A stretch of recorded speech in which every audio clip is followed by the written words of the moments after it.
Salah satu lagi golongan yang kita kena avoid jadi adalah mereka yang mendustakan kebenaran disebabkan oleh kesombongan yang kita ada. Orang yang sombong ni tuan-tuan, dia datang daripada kita mendustakan kebenaran. Benda tu dah jelas-jelas dah betul, jadi kita tak boleh terima. Jadi apa pun jadilah, aku betul.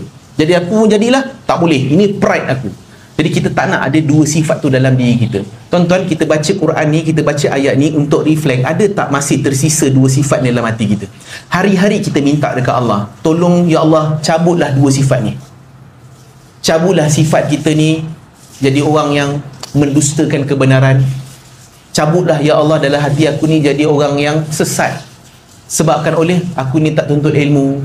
Jadi dua ni kita tak nak, sebab inilah dua ciri-ciri orang yang akan mendapat azab apa? Tu, pada ayat seterusnya, pada ayat ke-52.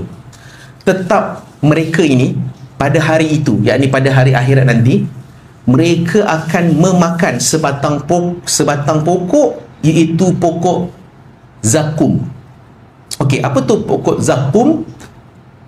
Pokok zakum itu adalah satu pokok yang tumbuh di dalam neraka, dan dalam pada ayat ke-53, maka kamu akan memenuhi perut kamu daripada pokok yang pahit buahnya itu.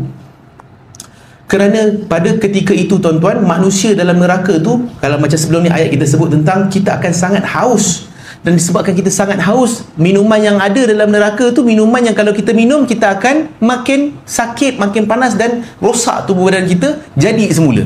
Sama juga makanan yang ada dekat neraka, ada tak? Ada. Makanan yang ada adalah inilah buah-buah daripada pokok zakum ini. Dan makan itu lebih menyeksa. Tak ada satu saat pun yang tidak menyeksakan dalam neraka. Setiap saat siksaan itu makin bertambah dan makin sakit. Dan kenapa Allah cerita dalam surah Al-Waqiah? Peringatan untuk kita, supaya kita tak ambil ringan tentang sifat-sifat yang masih ada dalam diri kita ni yang kita tak nak buang. Jadi tuan-tuan, kita datang kuliah hari ni supaya kita terhindar daripada golongan sesat. Kena nak ada ilmu. Oh, punya tak boleh macam ni. Oh, punya, oh ustaz betul ni macam ni. Oh, punya tak boleh. Sebab itulah proses untuk membuang sifat sesat.